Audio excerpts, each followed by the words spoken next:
ॐ नमो नारायणाय। दशकं 40 पूतना मोक्षः कल्यतां रागम्। तदनुनन्दममन्दशुभास्पदं नृपपुरीं करदानकृते गतं समवलोक्य जगाद भवत्पिता विदितकं ससहाय जनोद्यमः।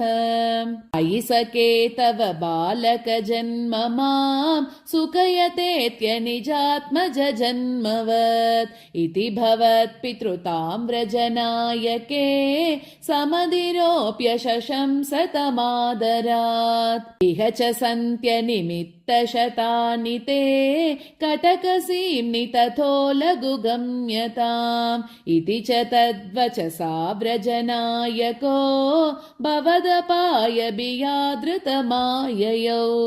अवसरे खलु तत्र च काचन व्रजपदे मधुराकृतिरङ्गना तरलषट्पदलालितकुन्तला कपटपोतकते निकटं गता।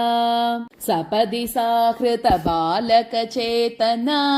निशिचरान्वयजा किल पूतना व्रजवधूष्विह केयमिति क्षणं विमृशति शुभवन्तमुपाददे। ललितभावविलासहृतात्मभिः युवतिभिः प्रतिरोद्धुमपारिता स्तनमसौ भवनान्तनिषेदुषी प्रददुषी भवते कपटात्मने।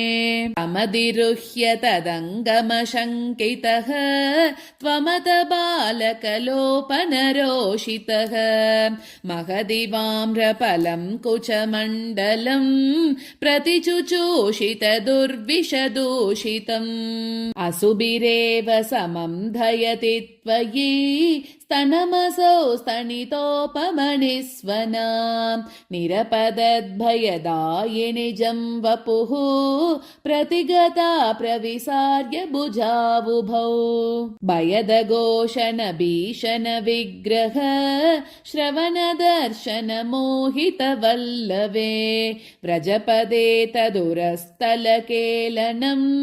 ननुभवन्तमगृह्णत गोपिकाः।